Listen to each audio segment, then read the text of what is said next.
New Deal. It's happened in history before when economic policies aimed really at stimulating jobs and boosting the economy through that have been implemented to bring countries out of rough economic times. In the 1930s, Keynesian economics was developed by the British economist John Maynard Keynes in an attempt to understand the Great Depression. He advocated increased government spending and lower taxes to stimulate demand and pull the economy out of depression. So President Cyril Ramaphosa announcing programs such as the creation of jobs on a massive scale, aggressive economic growth targets of between 3 and 5%, and a commitment to shifting business sentiment as part of his deal. He was speaking about that last year. And then in the first State of the Nation address, he also announced measures such as the Job Summit, special economic zones, and an investment conference to set South Africa on a new path. So let's discuss a little bit. We're now joined by Dr. Kenneth Creamer from Wits University. Thank you for being with us. Pleasure. First off, can you explain Keynesian economics for us very simply? And do you think Ramaphosa is an adherent, perhaps? Well, it's very interesting you ask that, because in the 1920s, during the Great Depression, unemployment rates rose to very high levels in the United States and Europe of over 20%. In South Africa, unfortunately, we've lived with that for a long time. That's are we normally in that Great Depression zone. Sure. And the insight of Lord Keynes, or John Maynard Keynes, and Roosevelt as well in the United States, was that the market will not clear itself. Unemployment was becoming a norm in those markets, and state intervention would be required to lead the market towards a higher employment rate. And what's really interesting in South Africa is I think we've come to understand that there has to be a very strong relationship between what we call the developmental state and business, or the market, to move the economy forward. We have to move onto a new path. So we talk about the 1930s and the Great Depression, but what's really more pertinent, I think, is the Asian miracle. Having seen Japan and Thailand and China, how those economies were fairly state-led on their growth paths. So we talk about our National Development Plan and a developmental state. What's different in South Africa, though, is we will not imagine to be an authoritarian developmental state. We'd be a democratic developmental state, and that's where Cyril Ramaphosa comes in, I think, somebody who's going to have discursive fora rather than just dictating to business and labour what they have to do. But the fear is that firstly the state gets too big. We were already talking about the number of ministries, but then you've got people in state employment. Is it sustainable in the long term? And governments have got it wrong before. They back the wrong industries. They're inefficient state-owned entities. Some would say the state should get out of things.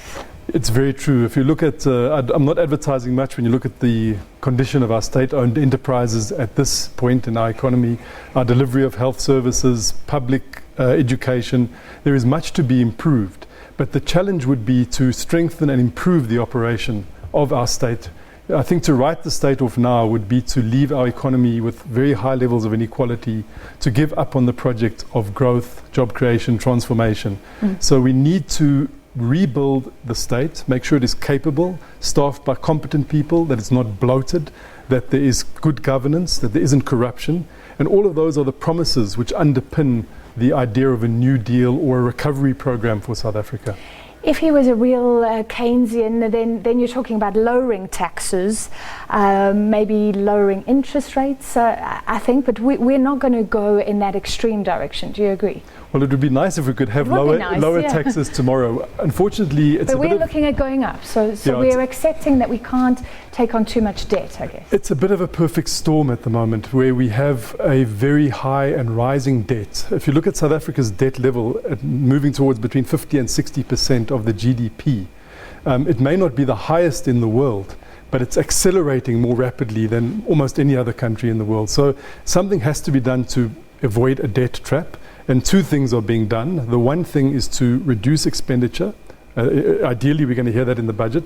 And the other would be to raise taxes where they can be raised. But there's severe limits to that, the amount of taxes that can be raised. My view is that monetary and fiscal policy instruments will not deliver what the New Deal needs.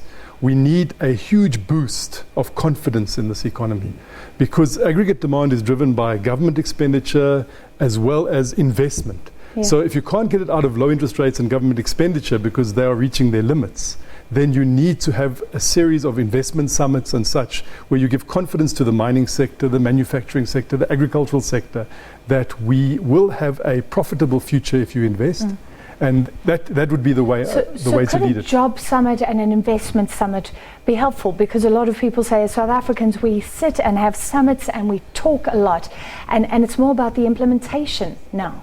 I think that there are the broad outlines of a development plan that is existing within the Ramaphosa's, if you look at his speeches and what he has written.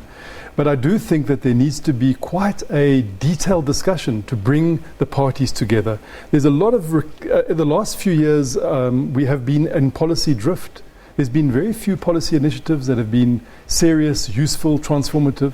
And I think there is a time we need to come together for some time, but with a very clear eye on implementation. But if we rush into implementation, I don't think the groundwork has been done, and errors will be made. Yeah. We saw what happened with gear. You announce gear and then it's rejected. We need to bring people together for a period, get everyone on board, at least sufficient consensus, which is the South African way, and then we can talk about implementation. And if you put economic policy aside, or philosophy, or all of that stuff, what's your number one measure to create jobs? I would say the biggest problem that we have, again, in terms of the international metrics, is our youth unemployment. Our youth unemployment rate is an outlier compared to other countries.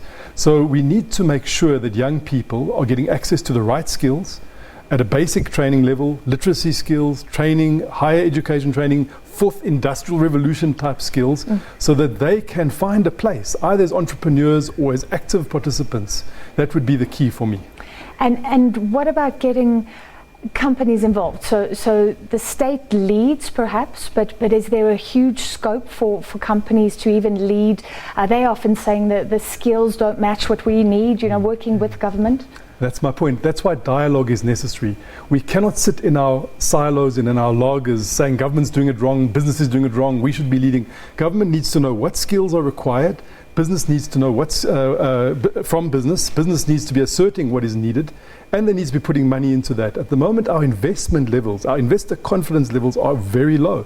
Obviously, we've seen a bit of hype since Ramaphosa was elected as ANC president, then as the country's president. But still, our investment is below 18% of GDP. It must be above 25% of GDP. In fact, the National Development Plan wants it to be even higher than that. So that would be the challenge. All right, thank you so much for your analysis tonight. Kenneth Creamer, Dr.